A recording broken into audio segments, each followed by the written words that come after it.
నమస్తే, welcome to hit TV. ఈ రోజు మనతో పాటు ప్రముఖ ఆధ్యాత్మికవేత్త ఆస్ట్రాలజర్ రఘుప్రియ గారు ఉన్నారు. వారితో మాట్లాడి మరిన్ని విషయాలు తెలుసుకుందాం. నమస్తే మేడం. నమస్తేనన్నా. బాగున్నాను. Super fine.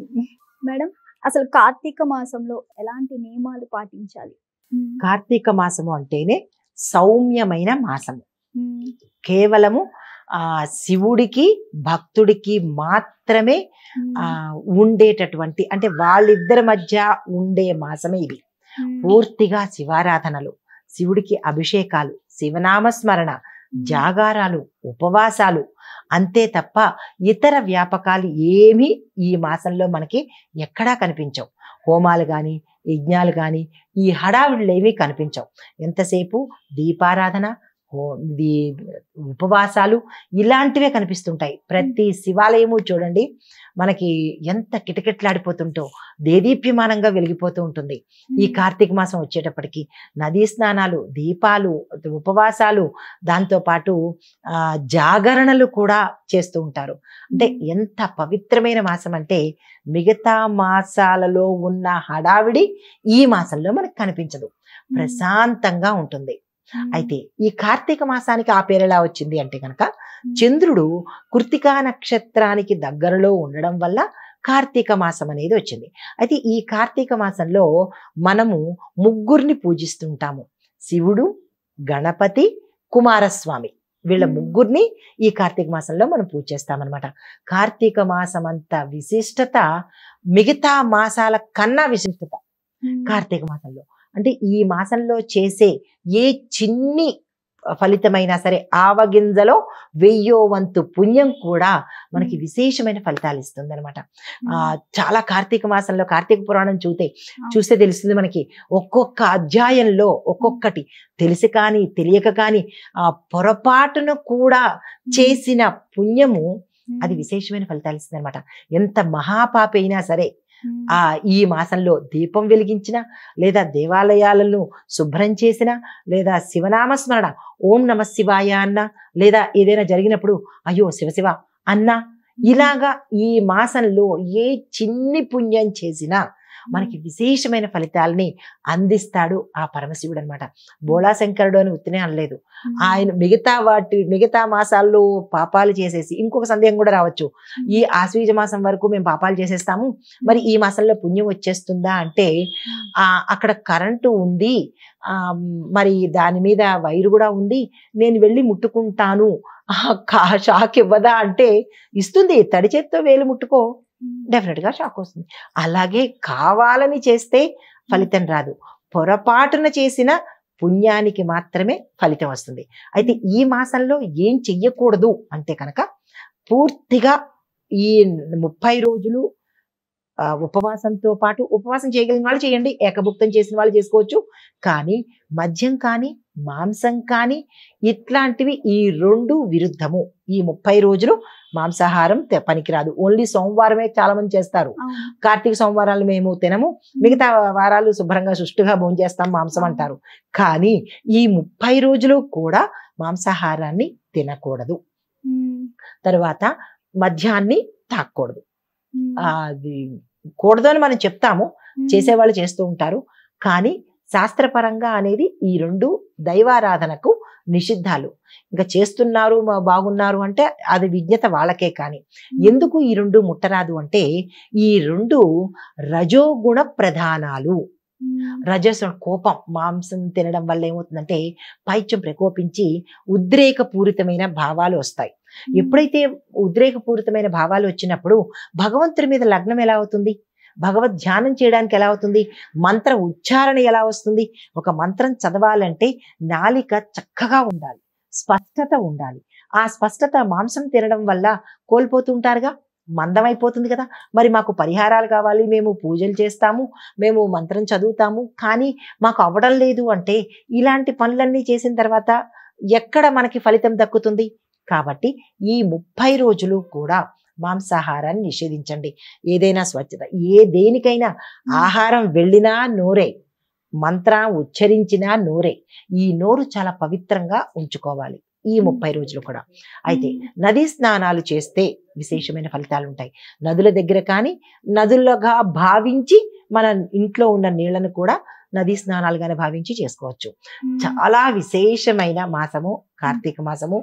ఈ కార్తీక మాసం నెల రోజులు కూడా దీపారాధన, దానాలు, ధ్యానము, ఉపవాసము, జాగరణ, దీంతో పాటు మనసుని స్వచ్ఛంగా ఉంచుకున్నట్టయితే కనుక మంచి ఫలితాలు వస్తాయి. విశిష్టమైన మాసము కార్తీక మాసము.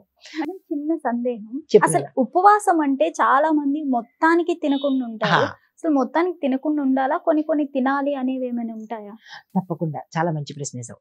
అయితే ఈ 30 రోజులు మనము ఏమీ తినకుండా ఉండలేం కాబట్టి అసలు అంతరార్థం ఏంటంటే ఉపవాసము అంటే ఉపము అంటే దగ్గరగా ఉండడము, వాసము అంటే నివసించడము. ఓకే, అంటే ఎవరికి మనం ఉపవాసం చేస్తున్నాము? ఏ దేవుడికి? శివుడికి. ఈ మాసంలో శివుడికి, ఆశ్వీజ మాసంలో అమ్మవారికి. అయితే అక్కడ ఆశ్వీజ మాసంలో అమ్మవారికి దగ్గరగా ఉండాలి, నియమ నిబంధనలు పాటించుకోవాలి, మన యొక్క కష్టాలు తీర్చుకోవాలి. కాబట్టి శరీరాన్ని అక్కడ ఉపవాసంతో పెడతాము అమ్మవారికి దగ్గరలో. మరి ఇక్కడ కార్తీక మాసంలో శివుడికి దగ్గరగా ఉండాలి కాబట్టి మనము ఆయన యొక్క ధ్యానంలోను ఆయన యొక్క పూజలోను నిరంతరము ఉండాలి అంటే కనుక సగం మాత్రమే మనము భుజించాలి. ఎందుకు సగం భుజించాలి అంటే కనుక సుష్టుగా కడుపు నిండా భోజనం చేస్తే ఏమొస్తుందమ్మా? ఏమొస్తుంది? నిద్ర వస్తుంది. అవునా కదా? నిద్ర వస్తుంది, మత్తు వస్తుంది, పడుకోవాలని అనిపిస్తుంది తప్ప పూజ చెయ్యాలని కానీ, ధ్యానం చెయ్యాలని కానీ, గుడికి వెడదామని కానీ వస్తుందా? ఆలోచన వస్తుందా? రాదు. కాబట్టి సగమే తినాలి ఏదైనా సరే. అంటే ఇక్కడ పదార్థాల్లో 2 రకాల పదార్థాలు ఉంటాయి. ఏంటంటే సత్వగుణ పదార్థాలు, రజోగుణ పదార్థాలు. సత్వగుణ పదార్థాలు అంటే సాత్వికమైన ఆహారాన్ని తినాలి. ఎప్పుడైతే సాత్వికమైన ఆహారం తిన్నామో మనలో కోపావేశాలు తగ్గుతాయి. కోపావేశాలు ఉన్నప్పుడు పూజకు అర్హత కాదు. రజోగుణం అంటే మనకి కోపాన్ని ఎక్కువగా అంటే ప్రకోపించేవన్నమాట. ఈ మాంసాహారం కానీ, మసాలాలు కానీ, ఇలాంటివి కారాలు కానీ తింటే ఏమవుతుందంటే కోపావేశాలు వస్తాయి, కక్షలు కార్పణ్యాలు వస్తాయి. అంటే మన బాడీ టోటల్గా చేంజ్ అయిపోతుంది. ఎప్పుడైతే చేంజ్ అయిపోయిందో మనం ఏదైతే అనుకుంటామో ఆ పని వెనక్కి వెళ్ళిపోతుంది. పూర్తిగా నిమగ్నం అవ్వలేం కాబట్టి సగం ఉపవాసమే చేయాలి. సగం ఉపవాసం ఎలా చేస్తాము అని సందేహం రావచ్చు. అంటే ఉదయం నుంచి పాలు కానీ పళ్ళు కానీ కడుపు నిండకుండా తీసుకోవాలి. కాబట్టి పూర్తిగా ఉపవాసం ఉన్నట్టయితే అది లంకణంలోకి వెళ్ళిపోతుంది. లంకణం అంటే ఏంటంటే ఎవరైతే అనారోగ్యంతో భోజనం తినరో వారి జాబితాలోకి వెళ్ళిపోతుంది. ఇక్కడ మనము భగవంతుని ధ్యానించాలి అంటే అనారోగ్యానికి సూచన కాదు కదా. కాబట్టి ఆరోగ్యంగా ఉండాలి కాబట్టి పళ్ళను మాత్రము, ద్రవ పదార్థాలను మాత్రము సగం మాత్రమే తీసుకోవాలి. అప్పుడే దేవుడి మీద ధ్యానం అనేది కుదురుతుంది అనమాట. మరి ఎంతవరకు తీసుకోవాలి? పొద్దున్న నుంచి సాయంత్రం వరకు లీటర్ల పాలు తాగడము, కేజీల కొద్దీ పళ్ళు తినడం కాదు. అంటే లోపల ఆ జఠరాగ్నిని సంతృప్తి పరిచే వరకు మాత్రమే తినాలి. అది ఎంతవరకు అంటే 4 గంటల పాటు ఉండేలాగా. అంటే ఉదయం నుంచి సాయంత్రం ప్రదోష సమయం వరకు మన్ని ఆపేంత వరకు మాత్రమే ఆహారం తీసుకోవాలి. ఆ తర్వాత సాయంత్రం ప్రదోష కాలం వచ్చినప్పుడు ఆహారం అనేది నిషిద్ధము. ఇది ఆయుర్వేద పరంగా అంటే ఇంకొక పరంగా చూసినట్టయితే కనుక ఎప్పుడైతే ఈ సమయంలో మనం భోజనం చేశామో ఆ భోజనము విషంగా మారుతుంది కాబట్టి ఇటు ఆరోగ్యపరంగా నష్టం అవుతుంది. కాబట్టి ఆ సమయంలో మనం ఉపవాసము సగం మాత్రమే తీసుకుంటాము. అయితే ఇది మనకి చలికాలం కదా, తిన్న పదార్థము తొందరగా జీర్ణం కాదు. మనకి ఋషులు అందించినది చాలా చక్కని అంశాలు. ఇలాగ భగవంతుడితో ముడి పెడితేనే మనము ఉపవాసం ఉంటాము అన్న ఉద్దేశము. ఇది భగవంతుడి కోసం కాదు, మన ఆరోగ్యం ఇంటర్నల్ గా ఉంది కాబట్టి ఈ చలికాలంలో మన ఇష్టానుసారంగా ఫుడ్ వేసేస్తే మనకి అనారోగ్యం వస్తుంది. కాబట్టి చలికాలం మందమైన కాలము, అందులో మీరు తినేది మాంసాహారము, ఈ 2 మందాలు కలిసి జీర్ణ వ్యవస్థ పెటేల్మని పేలిపోతుంది అనమాట. కాబట్టి జీర్ణ వ్యవస్థ 10 కాలాల పాటు చల్లగా ఉండాలంటే ఈ సమయాన్ని దృష్టిలో పెట్టుకుని, వాతావరణాన్ని దృష్టిలో పెట్టుకుని ఉపవాసం చేసినట్టయితే కనుక మంచి జరిగేందుకు అవకాశం ఉంటుంది. మరిన్ని కార్తీక మాసాలు మనం చూడగలుగుతాం. లేదంటే కొన్ని కార్తీక మాసాలతోనే సరి అయిపోతుంది. కాబట్టి మనము చాలా కార్తీక మాసాలు చూడాలంటే ఈ ఆహార నియమాలు తప్పనిసరిగా పాటించుకుంటే భగవంతుడికి దగ్గరలో ఉంటాము. మనకి రెండు ఆరోగ్యము ఆధ్యాత్మికము రెండు మనకి అందుతాయి అన్నమాట. చాలా చక్కగా వివరించారు. Thank you. నమస్తే నన్న. హిట్ టీవీ యాప్, ఇందులో short news, live news, entertainment shows, movies, digital magazines తో పాటు మీ జిల్లా వార్తలను కూడా ఫ్రీగా చూడొచ్చు.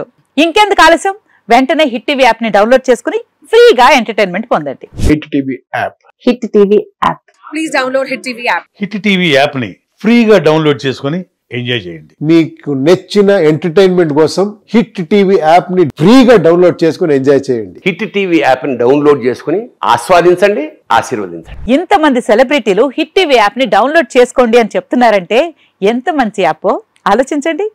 అమెరికా అమెరికా అమెరికా అమెరికాలో చదవాలనుకునే వాళ్ళకి విశ్వసనీయమైన పేరు మన శౌర్య కన్సల్టెన్సీ. UK లో 1 year masters, UK లో 1 year masters, 2 years work permit up to 5 years visa. Contact Saurya Consultancy. Contact 89851 89851.